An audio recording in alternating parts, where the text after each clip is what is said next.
嫌な予感がする。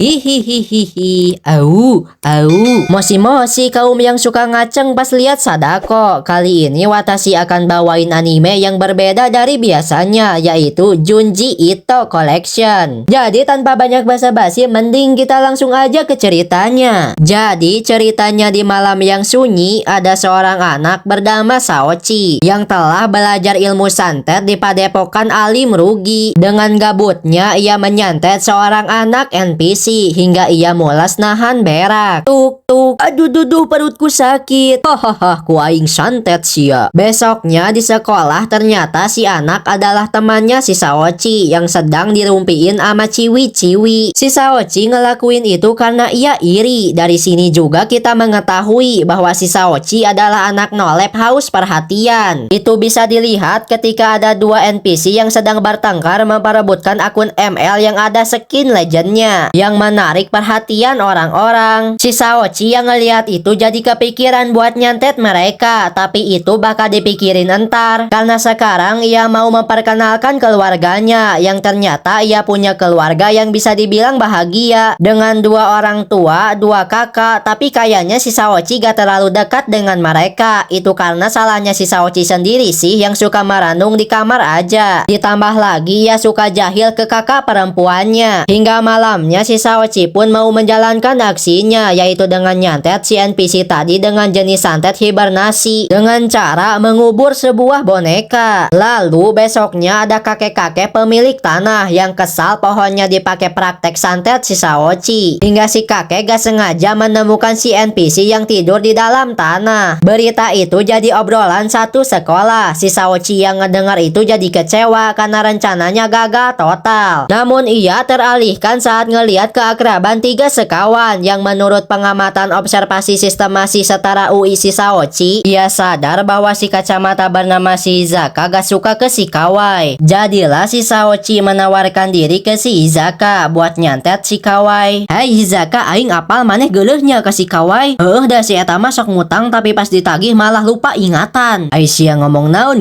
Si Hizaka yang gak ngerti omongan si Saochi pun memberitahu kejadian barusan ke si Kawai. Dia sih gak memperdulikan itu karena mereka teralihkan dengan si kakek yang membawa perangkap beruang ke dalam hutan. Besoknya si Saochi pun beraksi dengan membawa boneka ke sekolah lalu menusuknya dengan jarum yang ngebuat si Kawai mules nahan berak. Lalu ia pun izin pergi ke toilet. Namun pas sampai di sana beraknya malah gak keluar. Si Kawai pun mau pergi lagi ke kelas. Bersamaan dengan itu si Saochi menjatuhkan laba-laba ke boneka itu yang ngebuat si Kawai ngelihat laba-laba segede gaban yang mengecerotkan jaring yang melilitnya. Namun realitanya ia pingsan sambil terlilit tisu toilet. Si Saochi pun mendekati si Izuka dan bilang itu semua adalah perbuatannya. Bukannya dapat terima kasih, si Saochi malah dimaki-maki si Izuka yang ngebuat si Saochi marah dan punya niat yang enggak-enggak ke dia. Hingga malamnya si Izuka mendapatkan telepon. Halo, luak white coffee yang ada badaknya. Selamat Bapak Izizaki Zizala. Anjir, nama lu susah banget sih. Pokoknya kamu mendapatkan hadiah jalan-jalan ke Wakanda. Jika kamu bersedia temui saya di taman ya. Si Hizaka sadar yang nelpon itu si Saochi, tapi dengan BG-nya ia malah datang ke sana. Hingga gak lama kemudian ia melihat monster laba-laba. Si Hizaka pun lari dengan ketakutan ke dalam hutan dan gak sengaja kaki laba-laba itu kena jebakan beruang yang ternyata itu adalah si Saochi. Si Izuka yang kesal pun memilih meninggalkannya di sana. Hingga gak lama kemudian si kakek pemilik tanah datang juga yang hendak membunuh si Saochi yang kesal karena pohonnya terus dirusak. Namun beruntung datang kakaknya si Saochi dan si Saochi pun berhasil selamat. Jadi dari cerita ini kita dapat dua kanuragan di dalamnya, yaitu yang pertama, semules-mulesnya kalian hingga si kuning udah di ujung tanduk tetap tahan daripada harus berak di toilet sekolah. Dan yang kedua, jika kalian punya ilmu santet, gunakanlah di jalan yang diridhoi Tuhan, kayak nyantet pejabat korup gitu. Lanjut ke cerita berikutnya. Di sebuah rumah ada pasangan suami istri yang kehilangan anaknya yang udah didialet sama si mangaka. Namun mereka gak terima dan menjadikan jasad si anak jadi boneka. Seperti jasad konvensional lainnya, lama-kelamaan jasad itu berevolusi jadi gini. Jadi pesan kanuragan yang ada di cerita kali ini, meski kita berat untuk merelakan orang yang kita sayang yang telah terbenetkan di dunia ini, tapi kita harus berusaha mengikhlaskannya agar mereka tenang di alam sana. Lanjut ke cerita berikutnya, ada orang bernama Iwasaki yang sedang overthinking masalah firasat buruknya yang selalu nyata. Twing, baru juga diomongin. Twing. Akhirnya ia milih ngopi sembari udut di suatu kafe sambil melihat majalah model yang salah satu modelnya kayak gini. Karena itu juga si Iwasaki terbayang-bayang wajah si model yang estetik hingga terbawa ke dalam mimpinya. Yang akhirnya ia menceritakan itu semua ke temannya bernama Oda. Si Oda sih menganggap itu hal biasa dan menyuruh si Iwasaki gak mikirin itu dan fokus dulu buat nyelesain naskah film yang mereka garap. Singkatnya, naskahnya udah siap, kini mereka tinggal cari actors. Karena mereka belum terkenal, jadilah cuma 3 orang yang daftar. Kalau yang satu ini sih masih aman, tapi pas yang kedua... Oi, nandayo kore?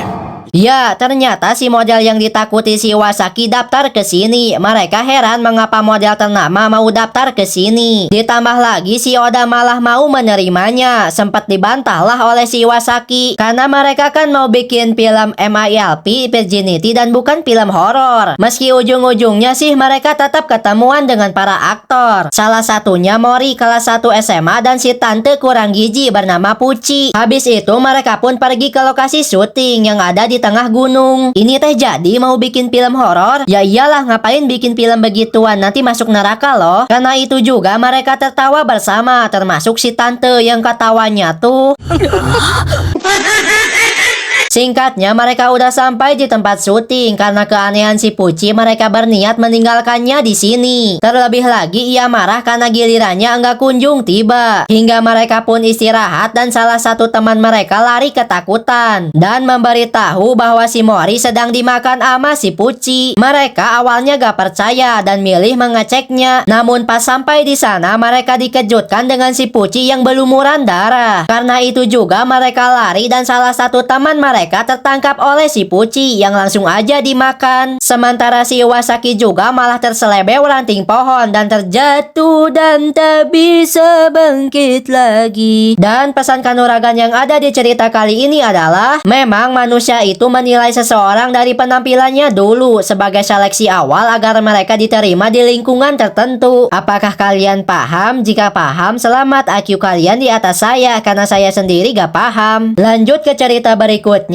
Di rumah sakit ada pasien bernama Mami yang takut akan kematian. Ia beranggapan ia suka didatangi oleh malaikat pencabut nyawa. Para dokter ngebantah itu semua karena yang suka dilihat si Mami adalah pasien sebelah. Kita juga dibawa kilas balik ke 2 bulan lalu, di mana ada pasien bernama Mokuda yang mengidap mimpi panjang. Yang katanya di dalam mimpinya ia berasa 1-3 hari, sampai di mana sekali mimpi ia berasa 1 tahun. Si dokter awalnya gak percaya dan memilih memeriksanya. Di dalam pemeriksaan itu si Mokuda malah pargoy dan bola matanya juga kayak kelan Uchiha. Hingga si dokter membangunkannya. Si dokter belum tahu apa penyebabnya dan menawarkan si Mokuda untuk menjalankan rawat inap. Bukannya membaik, kini kondisi si Mokuda makin parah. Bahkan ia gak tahu mana realita, mana yang mimpi. Fisiknya juga udah berubah kayak gini. Si Mokuda juga beranggapan ia udah menikah dengan si Mami dan memaksa pergi untuk ketemu dengan dia. Si Mami yang ngeliat itu histeris dong dan menyangka si Mokuda adalah malaikat pencabut nyawa. Hingga beberapa hari lewat, kini si Mokuda beneran gak ada. Tubuhnya aja kini jadi butiran debu. Si dokter yang penasaran pun memeriksa debu itu dan keungkap juga yang bikin si Mokuda betah di mimpinya karena ada butiran kristal yang ada di dalam otaknya. Dan hal itu juga dipakai oleh si dokter buat nenangin si Mami. Kayaknya ijazahnya hasil nyogok dah. Dan pesan yang ada di dalam cerita kali ini adalah mimpi itu memang indah dimana kita bisa melakukan apapun yang kita mau. Namun apa daya itu semua sementara. Jadi kerjalah, berusahalah biar mimpi-mimpimu jadi kenyataan. Ya, jadi sampai sini dulu ceritanya. Jika kalian suka dengan cerita beginian, silahkan komen di komentar dan jangan lupa like dan subscribe-nya dan bagikan video ini ke teman kalian yang suka ngaceng pas lihat pocong.